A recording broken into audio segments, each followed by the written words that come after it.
الحمد للہ رب العالمین والصلاة والسلام علی سید الانبیاء والمرسلین وعلی آلہ الطیبین الطاہرین اما بعد فاعوذ باللہ من الشیطان الرجیم بسم اللہ الرحمن الرحیم۔ ایمان مفصل میں ہم پڑھتے ہیں آمنت باللہ و ملائکتہ، ایمان لایا میں اللہ پر، و ملائکتہ اس کے فرشتوں پر، و کتبہ اور اس کی کتابوں پر۔ تو یہ و کتبہ کی تفصیل ہم دیکھیں گے، یعنی کتابوں پر ایمان لانے کا مطلب کیا ہے۔ اللہ تعالیٰ نے جب سے حضرت آدم علیہ السلام کو اس دنیا میں بھیجا، جب ضرورت محسوس ہوئی لوگوں کی ہدایت اور رہنمائی کے لیے، اللہ تعالیٰ نے کئی کتابیں نازل فرمائیں۔ وحی تو اللہ تعالیٰ نازل فرماتا ہی ہے، وحی اللہ تعالیٰ کے پیغام کو کہتے ہیں۔ بعض اوقات یہ وحی براہ راست انبیاء علیہ السلام پر نازل ہوتی، بعض اوقات یہ فرشتے کے ذریعے اللہ تعالیٰ بھیجا کرتے تھے۔ تو انسانوں کی رہنمائی کے لیے، ان کی گائیڈنس کے لیے اللہ تعالیٰ نے بہت سی کتابیں اپنے پیغمبروں پر نازل کی، تاکہ وہ اپنی اپنی امتوں کو دین کی باتیں سکھائیں۔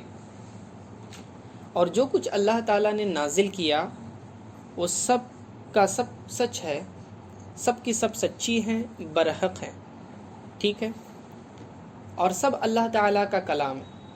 یعنی جو کچھ بھی اللہ تعالیٰ نے کتابی شکل میں نازل کیا وہ سب کا سب کیا ہے؟ اللہ تعالیٰ کا کلام ہے۔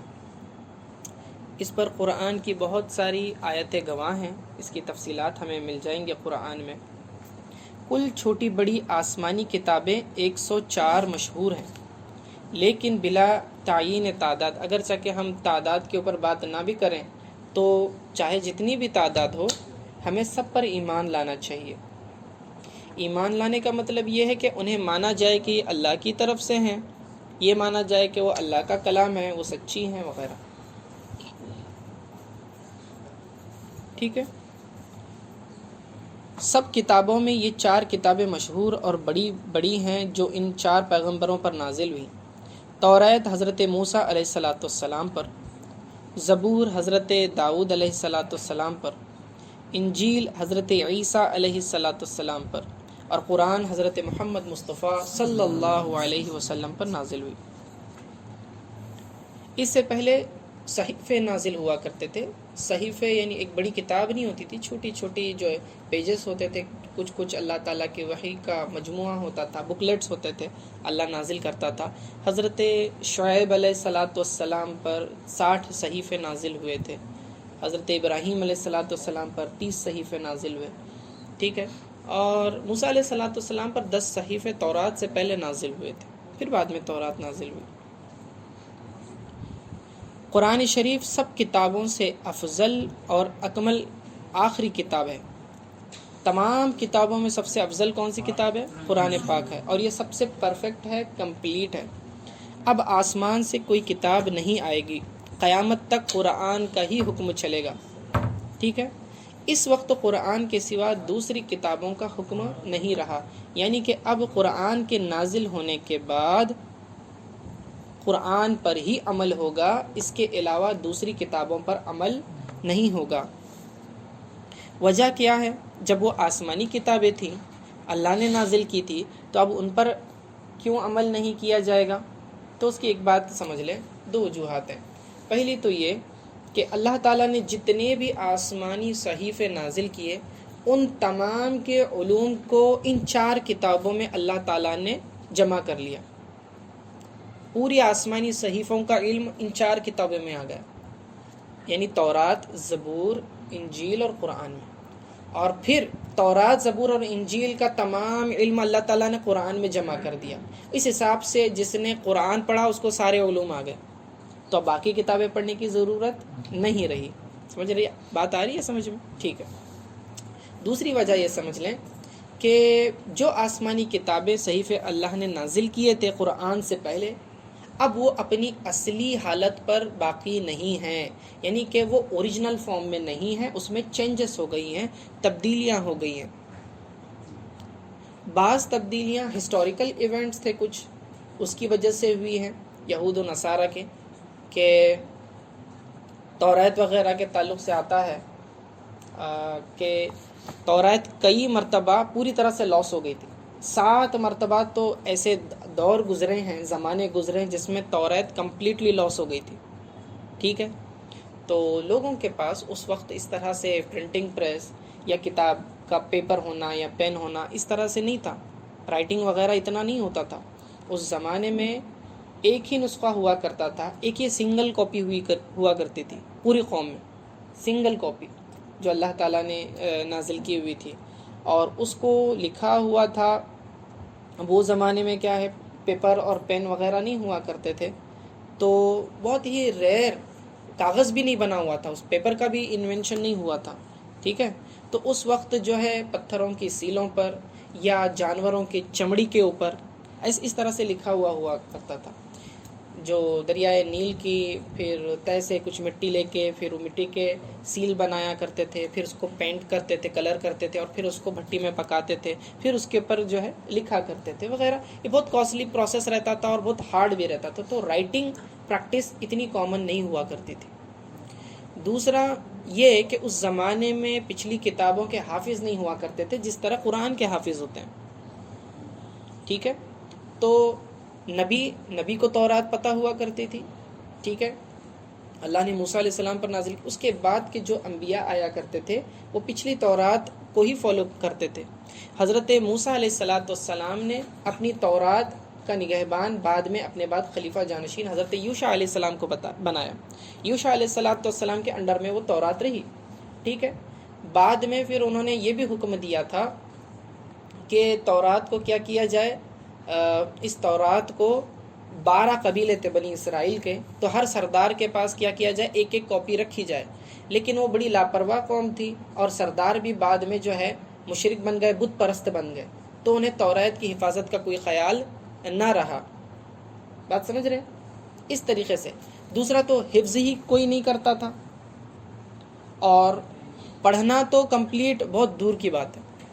پورے احکام کو پڑھنا تو دور، عمل کرنا تو دور، پڑھتے بھی نہیں تھے.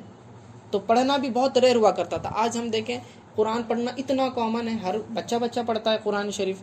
بچپن میں ایک مرتبہ تو اگرچہ کہ نہ سمجھے ختم تو کر ہی لیتا ہے. اس زمانے میں ایسا نہیں ہوا کرتا تھا.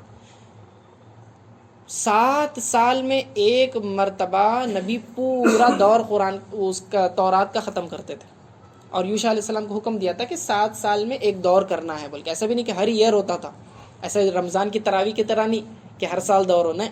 7 سال میں ایک بار دور ہوتا تھا. تو جب زمانے کا یہ حال تھا اور لوگوں کا شوق بھی اتنا نہیں ہوا کرتا تھا، اس کی طرف بت پرستی میں وغیرہ زیادہ پڑے رہتے تھے، توجہ ہی نہیں دیتے تھے آسمانی کتابوں کی طرف، تو ان کی لاپرواہیوں کی وجہ سے یہ کتابیں لاس ہو گئیں اور اوریجنل فارم میں نہیں رہیں.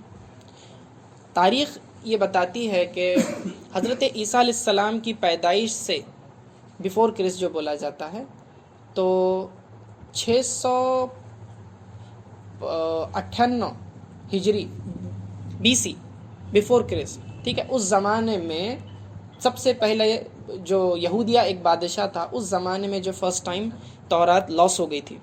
ٹھیک ہے، ایک سنگل کاپی ہے نا، دیکھو کتنا پروٹیکشن کتنی ضروری ہے، لیکن اگر وہ لاس ہو جائے اور 75 سال غائب رہی. پھر ایک دن جو ہے خلیقہ نام کا ایک کاہن ہوتا ہے، پھر وہ اعلان کرتا ہے کہ مجھے جو ہیکل سلیمانی ہے یروشلم میں، وہاں پر مجھے مل گئی ہے. پھر اب اس پہ اعتراضات ہوں گے. اس وقت کوئی حافظ بھی نہیں تھا جو ٹیسٹیفائی کر کے بولے کہ یہ وہی اوریجنل کتاب ہے یا کچھ اور ہے نا؟ کون کنفرم کرے گا؟ کسی کو یاد نہیں ہے. ٹھیک ہے، اس زمانے میں پھر جب تورات کے احکام پھر پڑھ کے سنائے گئے تو بادشاہ نے سن کے اپنے کپڑے پھاڑ دیے، ہے نا، اس کے احکام کے ہیبت کی وجہ سے.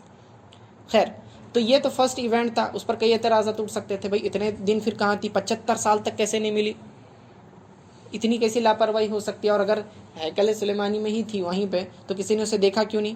اور اگر اسے زمین میں دفن کیا گیا تھا تو پھر زمین میں تو کتابیں بوسیدہ ہو جاتی ہیں، پھر ایسا کیا پروٹیکشن سسٹم تھا؟ اور اگر زمین میں دفن تھی تو اسے کیسے پتہ چلا؟ تو کئی اعتراضات ہو سکتے. تو ہسٹوریکل ایونٹ سے بھی جو ہے اس کے اوپر شبہات پیدا ہو سکتے ہیں.